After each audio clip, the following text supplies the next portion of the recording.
महाराष्ट्राच्या विधानसभेच्या अध्यक्षपदी ॲडव्होकेट राहुल नार्वेकर साहेबांची आज बिनविरोध निवड झाल्याबद्दल मी त्यांचं मनापासून अभिनंदन करतो. त्यांना पुढील वाटचालीच्या करता शुभेच्छा देखील देतो.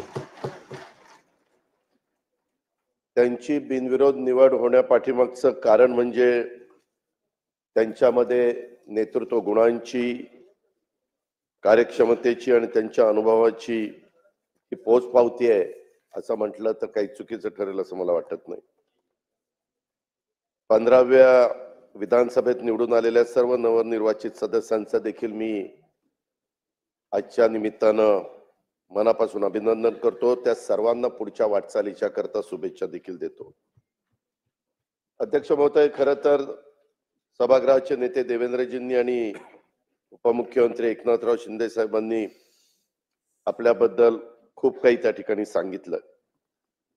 मला आठवतं राजकीय जीवनामध्ये जी 35 वर्षापूर्वी मी सुरुवात केली आणि त्यावेळेस आम्ही सभागृहामध्ये जयंत पाटील, आर पाटील, मी, दिलीप वळसे पाटील असे आम्ही 4-5 लोक 90च्या बॅचचे आलो आणि तेव्हापासून काम करत असताना मी नेहमी एक बघितलं की राज्यामध्ये वेगवेगळ्या भागामध्ये चांगले कार्यकर्ते आपल्यातनं पण तयार करायचे आणि दुसरे पण त्या ठिकाणी आपल्याकडे कसे येतील त्या ठिकाणी पाहायचं.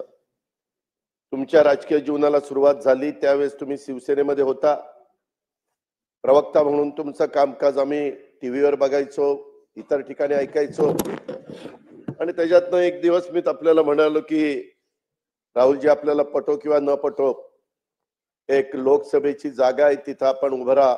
तुम्ही जरा नाही म्हणत होता परंतु मी फार आग्रह केला. वास्तविक त्यावेळेस मोदी साहेबांची लाट होती आणि त्या लाटेमध्ये मी म्हणणारे सगळे पराभूत झाले. परंतु तेव्हा मी आपल्याला असाही शब्द दिलेला होता की जर अपयश आलं तर तुम्हाला विधिमंडळामध्ये निश्चितपणे प्रतिनिधित्व देण्याची जबाबदारी आम्ही लोक घेऊ आणि तशा पद्धतीने जबाबदारी वरच्या सभागृहामध्ये तुम्ही त्या ठिकाणी पार पाडली.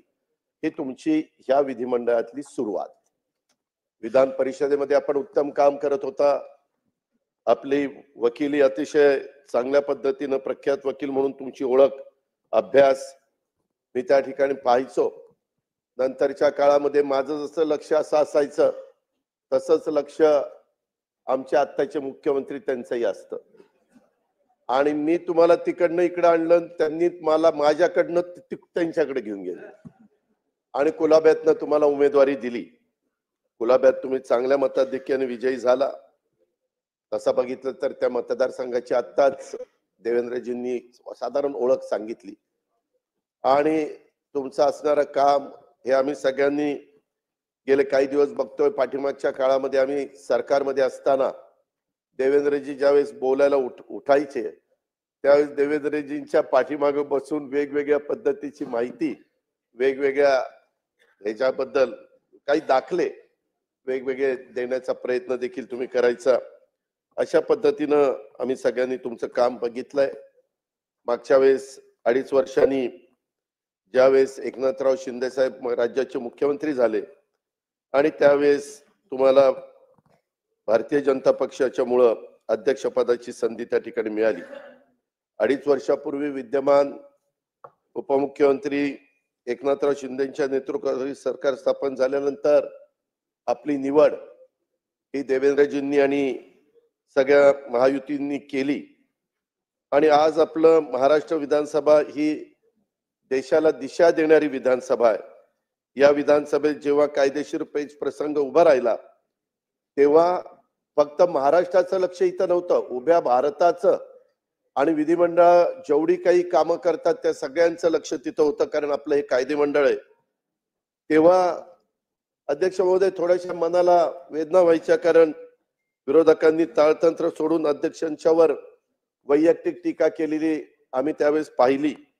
पण अशा काळात देखील आपण आपला संयम न सोडता कायदेशीर प्रक्रिया पूर्ण करून ऐतिहासिक निकाल या बाबतीमध्ये दिला आणि आपण दाखवलेला संयम हा महाराष्ट्राच्या विधानसभेला परंपरेला साजेसा अशा प्रकारचा होता. आज या प्रसंगी बोलताना मला कुठलं राजकीय भाष्य करायचं नाही, परंतु मागील काळात एक नाही तर 2 राष्ट्रीय पक्षामध्ये त्या बाबतीमध्ये फूट झाली आणि हा मुद्दा संविधानिक होता, न्यायिक होता, संवेदनशील होता, परंतु आपण त्याचा फार बारकाईने अभ्यास केला, जसा उल्लेख सुरुवातीला मुख्यमंत्री महोदयांनी केला. आणि एक निष्णात वकील असल्यामुळे आपल्याला न्यायालयीन प्रक्रियेबद्दल दांडगा अनुभव होता आणि अनुभव आणि कायदेशीर विद्वत्ता यामुळे आपण अतिशय कौशल्याने हा विषय हाताळलेला सर्वांनी पाहिला. त्याच्यामुळेच आपल्याला याबद्दल जी कमिटी केली त्याचं अध्यक्षपद देण्याचा निर्णय लोकसभेच्या अध्यक्ष महोदयांनी घेतला. 14व्या विधानसभेचे अध्यक्ष ज्यावेळेस आपण निवड झाली आणि झाल्यानंतर आपण केलेलं भाषणामध्ये त्यावेळेस तुम्ही म्हणाला होता की the speaker has to speak less and listen more. गेल्या 2.5 वर्षाच्या काळात आपण हे वाक्य खरं करून दाखवलं, हे आम्ही सगळ्यांनी पाहिलेलं आहे. मी त्याच्याबद्दल आपलं खरोखरीच मनापासून अभिनंदन करतो, मनापासून कौतुक करतो. अध्यक्ष महोदय, मगाशी बोलत असताना एकनाथराव शिंदे साहेबांनी पण काही भूमिका इथं मांडण्याचा प्रयत्न केला. त्यावेळेस समोरचे म्हणाले की बाबा इथं अध्यक्षांचं अभिनंदन असताना हे मुद्दे कसे येतात. परंतु अध्यक्ष महोदय, हे कायदे मंडळ आहे. शेवटी इथं ज्या ज्या गोष्टी घडतात, आज सभागृहाचे नेते काय बोलले, समोरचे लोक काय बोलले, इतर सहकारी काय बोलले, निवडणुकीच्या काळामध्ये आपण सगळ्यांनी बघितलं अध्यक्ष महोदय, अनेक जण स्टेजवर संविधान हातामध्ये घ्यायचे. संविधान हातामध्ये घेतलं म्हणजे संविधानाबद्दल आदर वाटतो का? आणि जे संविधान हातामध्ये घेत नाही त्यांचा आदर नाहीये का? असं नाहीये. प्रत्येक बाबतीमध्ये संविधान दिनाच्या संदर्भातली सुरुवात आणि इतर दाखले हे मगाशी इथं दिलेले आहेत. परंतु सर्वांना संविधानाच्या बद्दल तरतुदी त्यांनी एकतर त्याच्यामध्ये नुसतंच हातात घेतलं. मगाशी तर एकनाथराव म्हणले शिंदे साहेब की ते कोरच होतं, त्या खोलात मला जायचं नाही. परंतु संविधानाच्या तरतुदी त्यांनी एकतर वाचल्या नाहीत असं माझं मत आहे, किंवा वाचून ते त्यांचं उल्लंघन करत आहेत असं त्याच्यामध्ये म्हणावं लागेल. अध्यक्ष महोदय, संविधानाच्या अनुच्छेद 188 मधील तरतुदीनुसार प्रत्येक निवडून आलेल्या सदस्यांनी त्यांचे स्थान ग्रहण करण्यापूर्वी शपथ घेणं हे आवश्यक आहे. हे आपल्यालाही माहिती आहे. शपथेवर बहिष्कार म्हणजे या तरतुदीचा सरळ सरळ भंग आहे. मला त्या दिवशी प्रेसने विचारलं पहिल्या दिवशी, अरे कोणी बहिष्कार घातलाय? म्हटलं आजच्या दिवस बहिष्कार आहे, उद्या जर नाही शपथ घेतली तर यांना सभागृहात बसता येणार नाही. उद्या गप गुमानी शपथा घेतील, काय काळजी करू नका. जरा कळ काढा. कळ काढली की शपथा त्या ठिकाणी झाल्याच. अध्यक्ष महोदय, संविधानाच्या अनुच्छेद आर्टिकल 324 नुसार निवडणूक घेण्याचा अधिकार हा निवडणूक आयोगाला दिलेला आहे, कायद्याने दिलेला आहे, नियमाने दिलेला आहे, देशाने दिलेला आहे. हा सामान्य जनतेला अधिकार नाहीये. अध्यक्ष महोदय, अनुच्छेद 329 मधील तरतुदीनुसार एखाद्या सदस्याच्या निवडीला जर आव्हान द्यायचं असेल तर ते इलेक्शन पिटिशन न दाखल करून द्यावं लागतं. इलेक्शन पिटिशन दाखल करून ते द्यावं लागतं. या संविधानातील मार्गाचा वापर करणं आवश्यक आहे.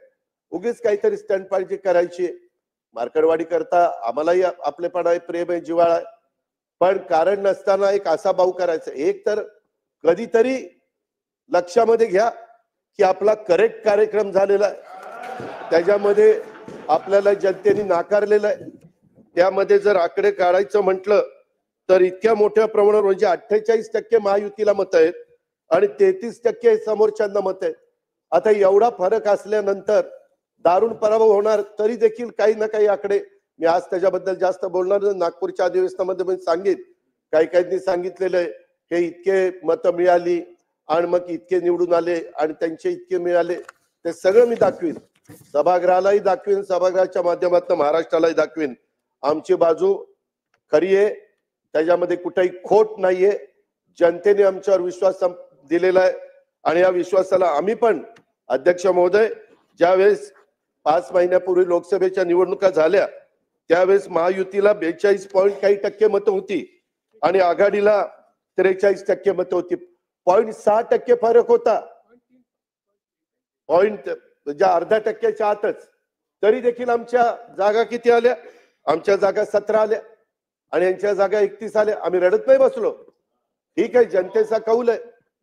तेव्हा ईव्हीएम कसं चांगलं वाटत होतं, तेव्हा गारगार वाटायचं, ईव्हीएम चांगलं वाटायचं. आणि आता गारगार वाटतंय का गरम वाटतंय ते तुमचं तुम्हीच बघा.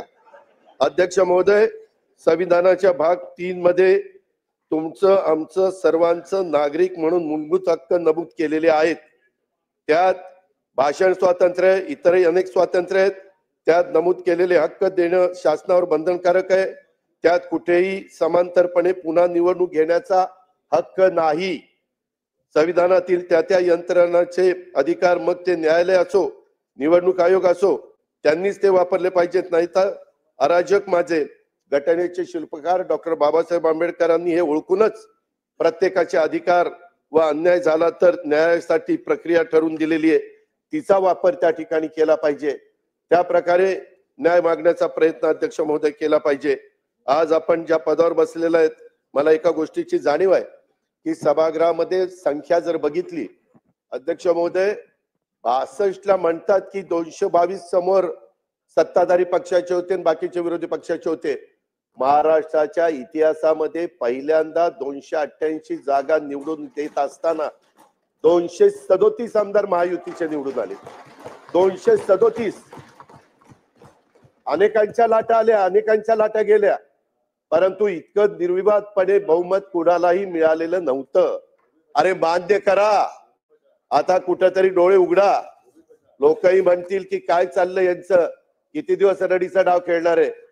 खुल्या मनाने आम्ही जसं लोकसभेला खुल्या मनाने मान्य केलं आणि नंतर पुन्हा तिघांनी ठरवलं की आता पुन्हा लोकांच्या समोर जायचंय, आमदार तर निवडून आले पाहिजेत, सरकारशिवाय निर्णय घेता येत नाही.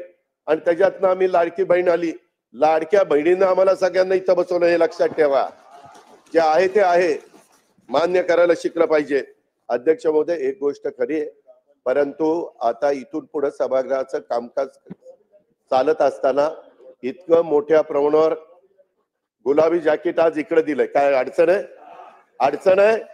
मुख्यमंत्र्याला दिलंय. आता तुम्हाला गुलाबी, तुम्हाला कलरच कळत नाही, आता कलर पण विसरायला लागले. काय करायचं काय? 208 कलर विसरायला लागले. मला यांनी सांगितलं 208. त्याच्यामुळे अध्यक्ष महोदय, आम्ही कुठली जॅकेट घालायची, काय घालायची ते आमचं आम्ही घालू ना. तुम्हाला जॅकेट घालायची का नाही घालायची ते तुमचं तुम्ही ठरवा. त्यामध्ये अध्यक्ष महोदय, इथून पुढं मुख्यमंत्र्यांनी सांगितलेले ते खरं आहे. अध्यक्ष महोदय, खूप जण आम्ही तुमचं चेंबर बघायचो, आम्हाला ते चांगलं वाटलं, तुम्ही लगेच मुख्यमंत्र्यांचं केलं, नंतर आमच्या दोघांची केली, म्हणजे उपमुख्यमंत्र्यांची. पण बाकीचे म्हणतात काय आम्ही काय घोडी मारलीत का? काम चालू आहे इतरांचे पहिला ग्राउंड फ्लोअर झालंय, आपल्याप्रमाणे माझंही काम चालू असतं. ओके, मग हरकत नाही, ते काम चालू आहे, तर आम्ही कुठेही निधीची कमतरता पडून देणार नाही. अध्यक्ष महोदय, काही काही गोष्टी सभागृहातल्या लोकांच्या करता, सन्माननीय सदस्यांच्या करता त्या झाल्या पाहिजेत. कधी कधी आपण लक्षात घेत नाही, परंतु मनोरा आमदार निवास हे वेळेमध्ये पूर्ण करण्याच्या करता ह्या बाकीच्या सगळ्या आमदारांच्या करता फार गरजेचं आहे. आपण अतिशय चांगला प्लॅन केलाय, त्याच्याबद्दल दुमत नाही अध्यक्ष महोदय, परंतु विक्रमी वेळेत ते पूर्ण व्हावं आणि लवकरात लवकर सगळ्या आमदारांना दोन्ही बाजूच्या चांगल्या दर्जाच्या निवासाची व्यवस्था त्या ठिकाणी व्हावी, अशा प्रकारची अपेक्षा मी या निमित्तानं या ठिकाणी करतो. एकंदरीतच आपली आज विधानसभेच्या अध्यक्षपदी बिनविरोध निवड झाल्यामुळं त्यांच्या व्यक्तिमत्वावरील सर्वपक्षीय विश्वासाचं हे दर्शन आहे. मी त्याच्याबद्दल विरोधी पक्षाच्या पण सन्माननीय सदस्यांचा, त्यांच्या गटनेत्यांचा पण आभार मानतो की ही निवडणूक बिनविरोध करण्याच्या करता त्यांनी पण मनाचा मोठेपणा दाखवला. निर्विवादपणे आपण निवडून येणार होता ही तर काळ्या दगडावरची रेघ आहे, पण तरी देखील त्याच्यात एक मनाचा मोठेपणा या समोरच्यांनी दाखवला, त्याबद्दल मी त्यांनाही धन्यवाद देईल. अध्यक्ष महोदय, आपल्या नेतृत्वाखाली आपल्या विधानसभेचं काम अधिक परिणामकारक आणि लोकहितकारी होईल, त्याबद्दल आमच्या कुणाच्याही मनामध्ये तिळमात्र शंका नाही. मी पुन्हा एकदा आपलं अभिनंदन करतो, तुम्हाला पुढच्या वाटचालीच्या करता मनापासून शुभेच्छा देतो. धन्यवाद आणि थांबतो.